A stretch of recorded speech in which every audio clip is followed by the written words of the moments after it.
Hello guys, welcome to our channel education academy class 12 NIOS। और आज हम history का chapter number 2 the geographical setting and pre historic culture of India की कुछ MCQs देखेंगे। तो स्टार्ट करते हैं अपने क्वेश्चन नंबर 1 से। Identify two major religion which arose in ancient India which had their origin in the middle Gangetic plain. तो इसमें हमें पूछा गया है कि ऐसे कौन से दो रिलीजियस थे जो एशियंट इंडिया के टाइम पे थे और जिनका ओरिजिन था मिडिल गंगेटिक प्लेन्स। तो ऑप्शन नंबर ए है Jainism and Zoroastrian, option number B Jainism and Buddhism, option number C Buddhism and Brahmanic religion, या option number D Brahmanic religion and Jainism. तो इसका करेक्ट आंसर होगा option number B Jainism and Buddhism are two major religions which arose in ancient India with had their origin in the middle Gangetic plains। तो next हमारा question है question number 2। One of the following passes helped in trading with peoples of Rome in ancient times। तो इसमें से कौन बताना है जो हमारे पास गिवन ऑप्शन में से कौन सा पास है जो कि रोम से ट्रेड करने में हेल्प करता था हमारे एशियन टाइम में। तो आपका option number A Khyber pass, option number B Bolan pass, option number C फलगट पास, या option number D Gomal pass. तो इसका करेक्ट आंसर होगा ऑप्शन नंबर सी फलगट पास। फलगट pass helped in trading with people of Rome in ancient times। Next question, question number 3। The Himalayas are the world's largest and the highest mountain range, but one of the following statement are not correct about them।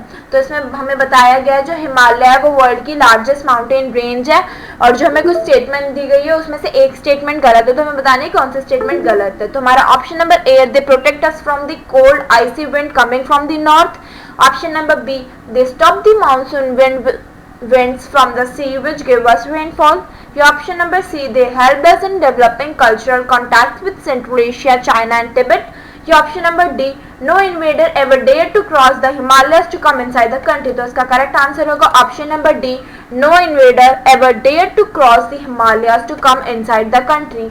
हमारा next question है question number 4। The Neolithic culture did not have one of the following characteristic. तो हमें इसमें पूछा गया Neolithic culture था उसके पास एक इसमें से कौन सी फॉलोइंग में से कैरेक्टरिस्टिक नहीं थी। Option number A beginning of agriculture activities, option number B domestication of animal, option number C grinding and polishing of stone tools which had sharp edges, या option number D chalcolithic weapons. तो इसका correct answer होगा आपका option number D chalcolithic weapons. Next question, question number 5। The Neolithic period in India should not be considered a revolution but an evolution because of which of the one following reason। तो इसमें हमसे पूछा गया जो Neolithic period था उसे हमने एक एवोल्यूशन के तौर पे देखा था ना कि एक रेवोल्यूशन के तौर पे। तो इसमें से कौन सी स्टेटमेंट इस बात को दर्शाती है। Option number A use of sharp and polish tool, option number B emergence of settle agriculture communities, option number C they produce pottery for the storage of grains, your option number D, most developments came from the Mesolithic period itself and moved to the Neolithic period। Correct answer होगा आपका option number D, most developments came from Mesolithic period itself and moved to the Neolithic period। Next question, question number 6। The Pleistocene period is the geological period, is the age when the earth was covered with। तो उसमें पूछा गया जो Pleistocene period था वो geological period के तौर पे हम उसको क्यों देखते हैं, उस टाइम पे अर्थ जो थी वो किससे कवर्ड थी। तो इसके ऑप्शन है ice and hard cold weather, option number B grass and tropical weather, option number C snow and semi tropical weather, या option number D shrubs and lichens and hard tropical weather. तो इसका correct answer होगा A ice and hard cold weather.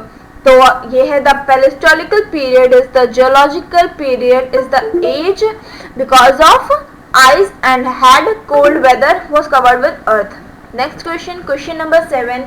The advent of agriculture brought many changes in the life of people in the Neolithical period except one of the following। तो इसमें हमसे पूछा गया है जो एग्रीकल्चर था वो न्योलिथिक पीरियड के पीपल की लाइफ में बहुत से चेंजेस लाया था एक्सेप्ट वन। इस ऑप्शन में से कौन सा चेंज वो नहीं लाया था।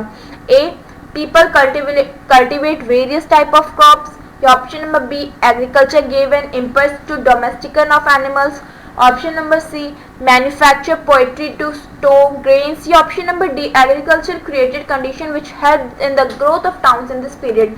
तो इसका करेक्ट आंसर होगा option number D agriculture created condition which help in the growth of towns in this period. Next question, question number 8, the food producer of the neolithic period was, तो neolithic period में food producer कौन थे? A, hunter gather in the palaeolithic states, B, he continued to be a hunter gather in the mesolithic age, C, by the Neolithic period he could cultivate crops and domestic animals, C or D, he learned to settle down comfortably in the house made of bricks. तो इसका correct answer होगा option number C, by the Neolithic period he could cultivate crops and domestic animals. Next question, question number 9, the rock painting of this period depict many aspects of the lives of the Mesolithic people in those times except one. तो जो rock painting थी वो depict करती थी बहुत से aspect lives in mesolithic people के except one, वो क्या था? A, painting are made on the walls of the rock shelter, B, they throw light on the social and economic life of the people, C, main subject of painting are hunting, fishing, food gathering, या D, hunting scenes suggest people lived in a large group so that they could go hunting together. Correct answer is option number D, hunting scenes suggest people live in large groups so that they could go hunting together. Last question, question number 10, which type of soil is good for growing cotton? Cotton को उगने के लिए कौन सी soil best होती है? तो option number A, black soil, B, red soil, C, sandy soil, या D, red and yellow soil. तो इसका करेक्ट आंसर होगा आपका A, black soil. Thank you for coming. Like, share and subscribe to our channel. और कोई भी आपका doubt होगा तो आप उसे प्लीज कमेंट बॉक्स में डाल दें. Once again thank you.